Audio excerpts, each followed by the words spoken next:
If he's happy to strike and turn this into a kickboxing match, I'll obviously oblige him. But I think the game plan is to control me, get me to the fence, take me down, get on top, and work for some submissions. How do you sort of come up with that? How do you, obviously you look at his fights, you see what he likes to do, but how do you sort of come to the conclusion of what you think, how he'll approach you? Well, I actually do, I do my own exercise where basically I turn the fight around. And I'm now George Santiago. How would I fight me? And I literally, unbiased, very honest, strip away any ego, and I sit there and think to myself, these are his skills, these are my skills, what would I do to beat Brian Stann? And that's kind of how I come up with that game plan.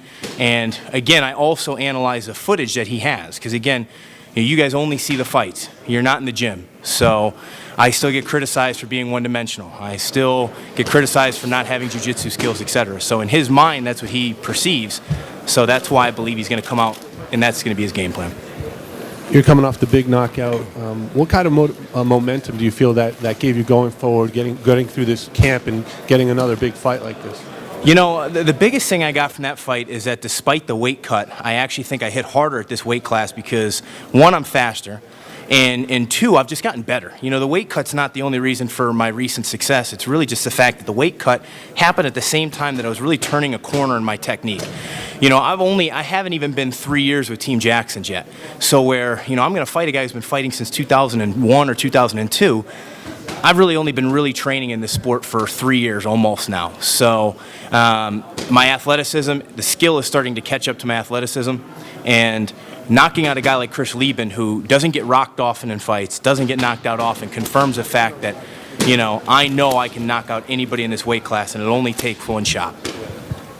And do you feel like there was a specific moment where sort of everything kind of came together and things clicked? You felt that was all coming together, the athleticism, the power, being at the right weight class, all that stuff? I think it was before the Phil Davis fight I really started to evolve and focus a lot on the different transitions that happen in MMA, takedowns, get-ups, things of that nature. Unfortunately, I didn't perform at my best in that fight, and, I was just athletically and skill-wise overwhelmed by a guy who was able to turn it into a wrestling match. But the camp directly after that, I had some time from when I fought Phil Davis to Mike Micenzio, and I really submersed myself in training jiu-jitsu and wrestling. And I think that there was a period there where I really started to gain the necessary skills to be able to put everything together. And it showed because, I went from fighting Phil Davis, obviously Mike Micenzio is lesser known, but Mike Micenzio was also a national champion wrestler like Davis was, and, was a very tough fight as well. Hey Brian, Rafael Alcalde from eloctagono.com. We were at the event yesterday for the boot campaign, and has it been difficult for you to adapt or include it in your week schedule, or it's something that you have planned and you've been able to manage, just dedicating your time? I know it's important to you, but, it's an important week, it's fight week. Has it been difficult? No, I think I got indoctrinated pretty early in the WEC where there were very limited big names, so they utilized a lot of us to do a ton of media. So I used to actually have to leave my camps for 2 days and go to New York or LA and do 48 hours straight of media 2 weeks before my fight, and that would really wear me out, and that was aggravating. So I think being able to do it where the UFC now sets it up where they have chunk time where you do all your interviews is so much more efficient to where, otherwise what would I be doing right now?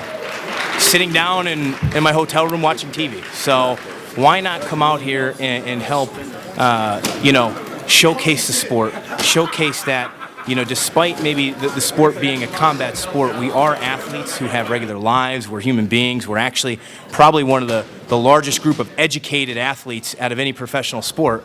So I enjoy showing people that and participating in that for the UFC.